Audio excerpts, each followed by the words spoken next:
Okay, so welcome to our third episode, hat trick, the third episode of Shake Talk. Some of you have been following, there's been some daily posts this week from a lovely lady named Jennifer in the purple to my left, your right. Jennifer initially had indicated, yes, she does have some fat disorders, as many of you do. That's why you're here. But she also has other conditions. Imagine on this page having other conditions. And the other conditions, really, we didn't even really talk about other things as far as varicose or other things you might be dealing with. Jennifer's big deal was some bad discs in her back. And I leave that as a general statement, whether they're bulging discs, collapsed discs, fused discs, something's going on with your back. And sometimes there's things our body creates as a secondary issue where we're compensating, and it deters us from using these machines. Jennifer had a bad experience, and of course I can never, there's always a challenge in you spent money on this thing. You did the homework, you didn't buy it to just collect dust and hang clothes on it. And she's got one of those nice ones with handles, so it is good for, it becomes a coat rack. So what I'd like to do is just introduce Jennifer. She can tell you a little bit about, who she is, why her back is the way that it is, and how she kind of started and progressed through my guidance with a lot of trust and faith. I turn you over to Jennifer. Tell us what's going on with your back before you got this vibration machine, and what scared you when you first used it. Well, okay, I was using it pretty regular, and I do have two disc bulges, one about mid back and one super low. And I was trucking along thinking I was doing good, and my back went out, as in like can barely walk out. Now, this was So you got the machine or something that you experience from time to time prior? I machine for a little bit, and like I said, I don't know if it was a coincidence, but it scared me from getting back on the machine. Rightfully so. And so it's been sitting there for a very long time because I have been scared to get back on it. Okay. And so then I was super excited to see your page, and I was like, hey, she's going to know what I should do. Okay. So with the back issues, I also have, of course, the fat disease disorder, lipedema, and I also have fibro. So it was a lot of chronic pain issues. Okay. So I spoke with you, and you baby stepped me through it, and I've gotten back on it, and I'm super excited for the things that are starting to happen. Well, one of the big things, and a lot of people wonder, how do you go from, just to be very clear, Jennifer, I believe through, there's no such thing as doing this right or wrong. A lot of times we say I did it wrong or I did it too long, but you just don't know. Jennifer she's no lightweight. She actually has exercise discipline in a background, but the biggest adjustment that I made on her using the machine was the distance between the feet. So a lot of times when you get these machines or you've seen somebody using them at a show, you think the wider you stand, the more benefit you get. But what you get is more shake. You get more amplitude or displacement. And depending on what speed level, frequency, position itself that you're doing, with a back condition, you'd want to reduce the amount of impact or movement if there's a weakness, a joint of any kind. So, sometimes you compensate with higher speed and closer feet. It will be smoother and less choppy. Those slow speeds can be jarring, and you combine that with a really wide foot placement.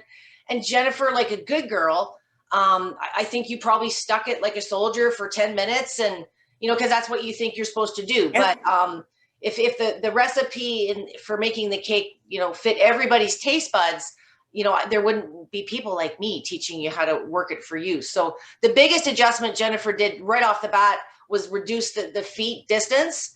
And instead of one big session, we reduced it to like 2 minutes twice a day is I think what we started you at. Uh-huh. And it was a higher speed. So a little bit faster, a little less reaction time on the body. Tell me how you felt after the first couple of days. I think you were a little bit sore. I was, of course, our first meeting together, we did shake. And then the next day, but I could tell that I was having muscle soreness, like you said, like I'd been working out. However, I did know that it wasn't back bulging disc related. It was definitely sore muscles from that. And so that was encouraging to me and helped me to keep going, knowing that just muscles, not the disc that I'm concerned about. And it builds the confidence. There's nothing worse, and not just vibration machines, but there's a lot of things we try. And the last thing I want is to be your next disappointment. You spend money on something and you invest valuable time. And yeah, when you are dealing with other conditions, the last thing you want is a setback and be immobile or in pain after using it. So tell us where if you were doing a session right now and going to do it, how long would you go, and how would you feel, and how you're feeling in general. This is a week. Like, she's been a rock star, and I thought it was 2, but it's been about a week since we first connected on our first call to us speaking now. So what would a session time-wise look like, and what kind of things would you be doing?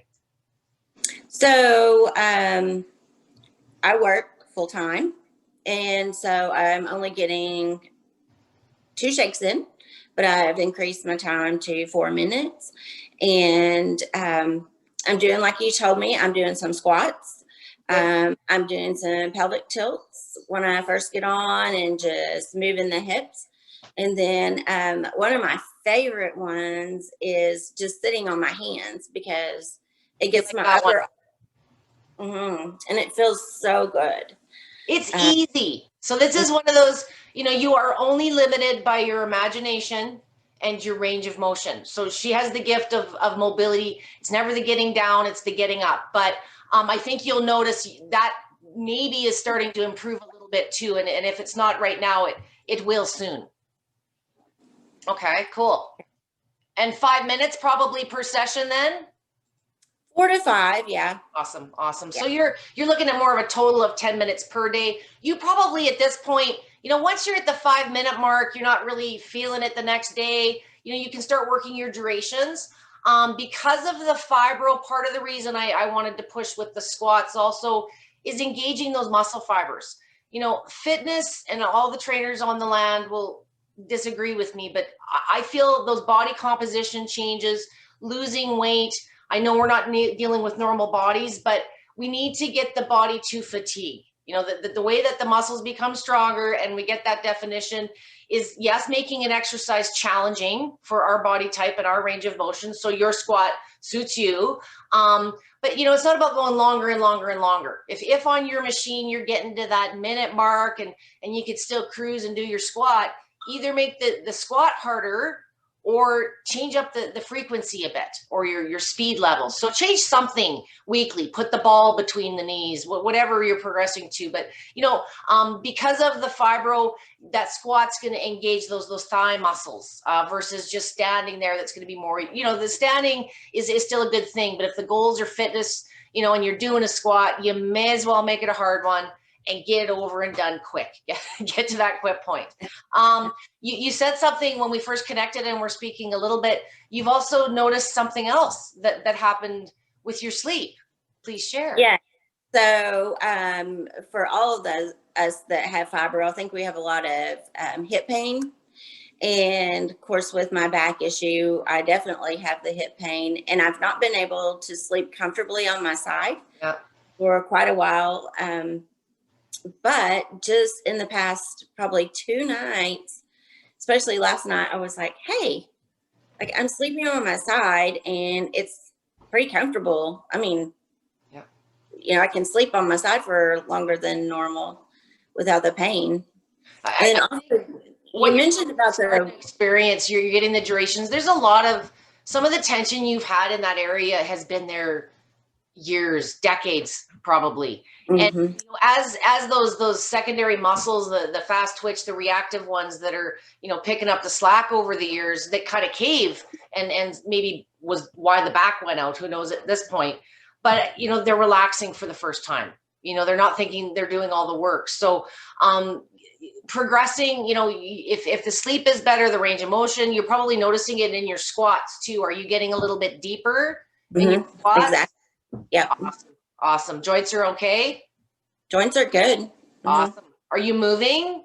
Slow dynamic movement yet, or are you still holding still? No, I'm still, pretty still. Mhm. One of the reasons, and you know, the scientific world and some of the PTs out there will disagree with me and feel, you know, it's stressful on joints and joint replacements to hold still.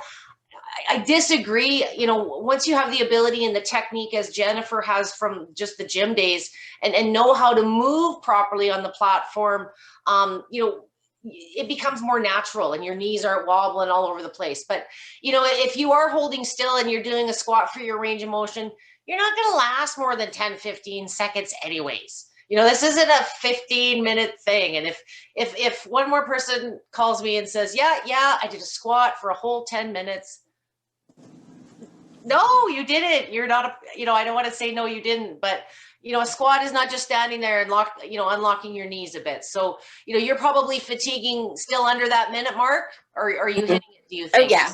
Oh yeah. Yeah. Still Yeah. under a minute, yeah. And Definitely. especially with the fibro, you know, you're doing a session after work. The last thing I want to do is, you know, make it this big long duration thing where you're getting all wound up and now you're exhilarated and your mind turns on before you try to go to Mhm. sleep. But enough to, you know, not only the lymph, the circulation, it's kind of an always present thing just when you're on the machine. The balance, the stability. There's certain things, whether you're doing a standing or a squat, they're just kind of a side benefit. Bone density. I'm getting beat up on the bone density piece in a few pages this week. You know, it's got to be this frequency and this speed. You know, it's about bearing your weight. And you're doing it in an environment that increases, even just a little bit, increases your natural gravity. That's why you're fatiguing faster. It's about bearing your weight. You're not going to find something that's going to strap on you and perform miracles. And I can't be responsible for pharmaceutical interventions on the side. So what I'll do very quickly, I have one more position based on what you've told me. I think you are more than ready for. I'll get Jennifer and I'll suck up to her and maybe do, you know, a couple more page updates, and you're welcome to keep progressing with where you're going. You know, I appreciate and wanted Jennifer to spend some time on a Shake Talk with us because, as I said, there's a lot of people that are dealing with back issues now or in the future. You know, maybe you do something to your back and, you know, what do you do? Because Mhm. I couldn't even go see my awesome chiropractor right now if I needed to. So, you know, it can be your therapy if you do overdo it at work or something else, but you can also use it as that tool to strengthen the infrastructure of the spine, even though you might have bought it initially for lipedema or circulation. The reason you seek this technology, there's a lot of benefits, you know, and very often what I always say is the reason you fall in love with it is never the reason you bought it in the first place. You know what I mean? You bought it for this goal, you know, weight loss or strength, or, you know, but now you didn't, you know, you're back. You're not only are you not scared of it, but I think you're going to start experimenting, and you probably are. You know, a lot of times people are doing things. Well, you know, I've been doing these planks for 10 years. I just didn't want to tell you. But you know, you have a discipline and a background. So now that you understand the mechanics of the machine and how to control it, you know, progress as responsibly as you feel. So everybody's familiar with a cat cow where you get on all fours. You can do, when you're doing that standing one, there's a standing cat cow, but because she's got the ability to get down, depending on the height of your machine, I know yours is a little bit taller off the ground. You Mhm. need to prop your upper body up for this, but mine's pretty low to the ground. So I'm just going to show you. Depending on the surface of your machine, you may want to put a mat on it. Jennifer, I know you're doing something like this right now. I've gone over in the feel good ones where this is feel good, whereas this is fitness. It's all about Yes. the difficulty of the position.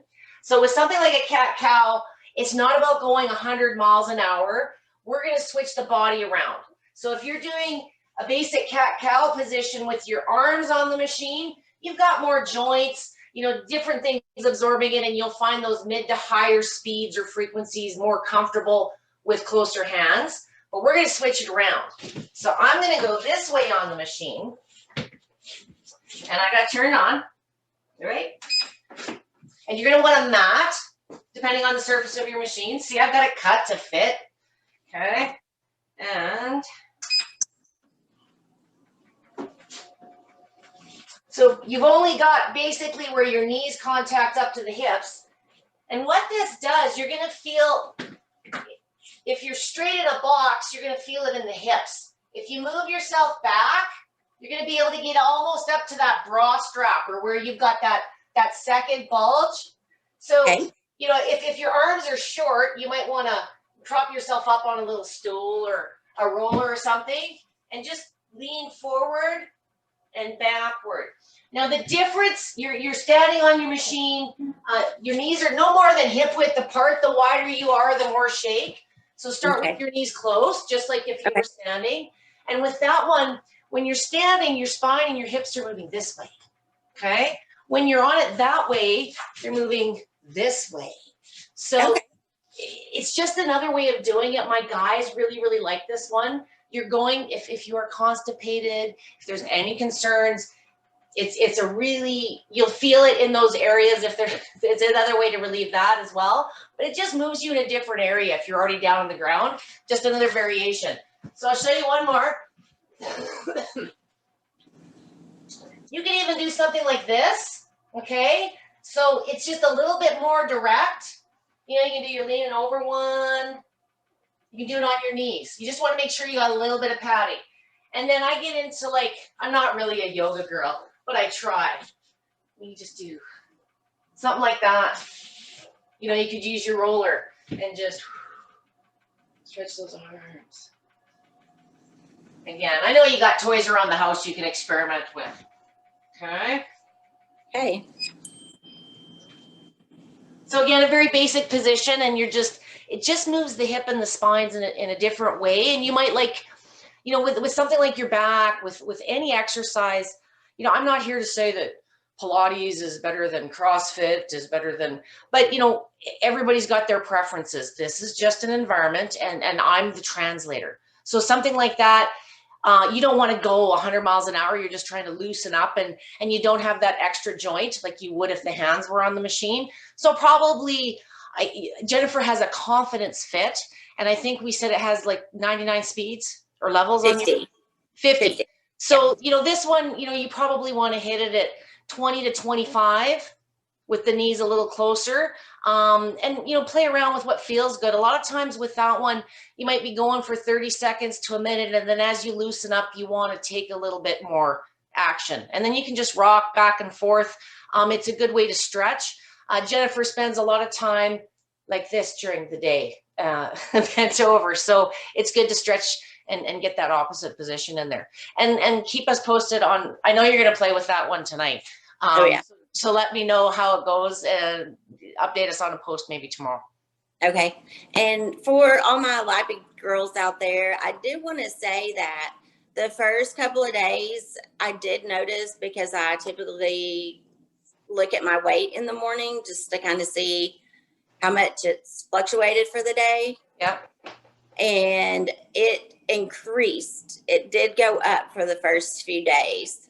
So I'm just attributing that to all my lymphatic fluids being like, whoa, I can move now. Yep. So, because I know I have a lot of congestion. Do you find the joints, anything loosening up elsewhere besides, I know we've been focusing on the back, but sometimes just like your sleep story, you know, this is what we're paying attention to. And then you don't realize, oh, wait a minute. Oh, I have less swelling in my left ankle or my, you know, so sometimes, you know, unless we're looking for it, there's other things you don't really notice until you've been using it a little bit longer. You know what I mean?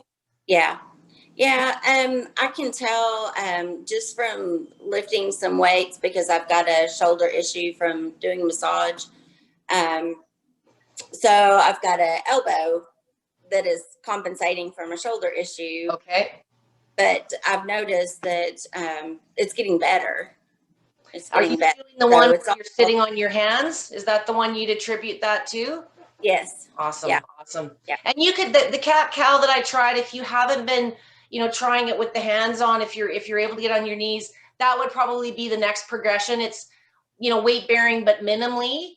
But yeah, the one sitting on the hands is so easy. It's just a no brainer at the end of the day.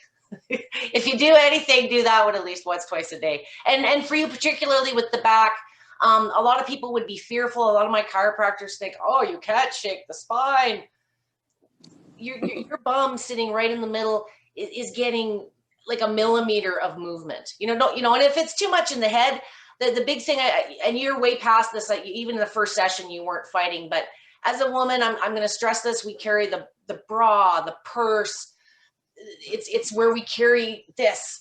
And as soon as you get that machine closer and you feel vibration, we fight it and we resist and we amplify and we stop breathing and we do all, and then everybody wonders why I get a headache the next day. Our body is lazy. It's always going to try and find an easier way. And when you're dealing with things like fibromyalgia and lymphatic fluid moving, your body wants to stay in its lazy place. It doesn't want to climb the hill. It'd rather take the slide. So, you're a week in. I think you really start noticing some junk out of the trunk probably in a couple, 3 weeks. I don't need to say it. Everybody says it on every post. The hydration, if you are, it's like a massage, but you don't go for a massage twice a day, 7 days a week. So, all the more reason to make sure the fluids are there, the rest. If you can improve the rest with it, even better. Any other wins around the house? Any dogs or cats or kids or husbands ventured near it at this point? Well, my dogs Yeah. have, they'll put their paws on me when I'm shaking, especially if I'm sitting. Yeah. And I can't get my husband on it yet, but I'll get him on.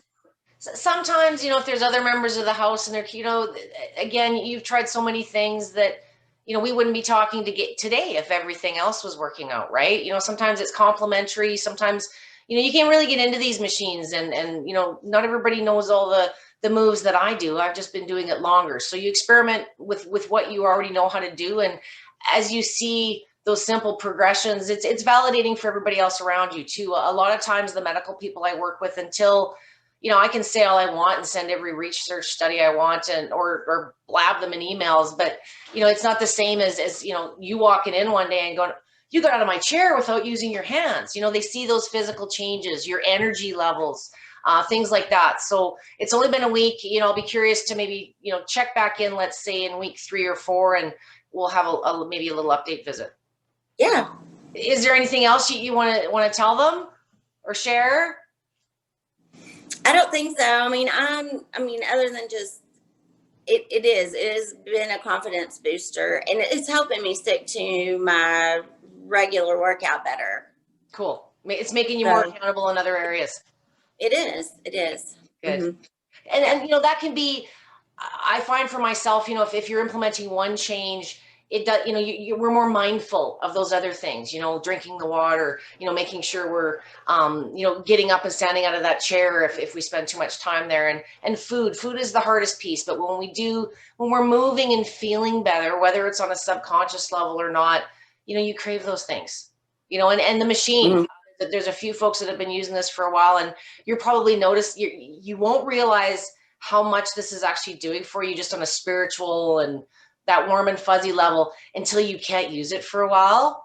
Now that you're all using it and trucking along, if you take a big hiatus, couple 3 weeks away from it, the itchiness, some of the newbie things come back a little bit, but you do tend to notice the soft stuff, the energy.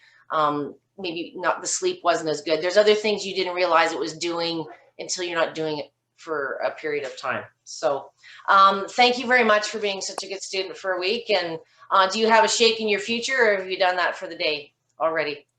No, I will still be shaking before bed. Okay, well, try that new move. And like I say, let me know how it goes. And we will try and get this up for our next episode very soon. Okay. Thank you so much, Jennifer. Thank you. For your help.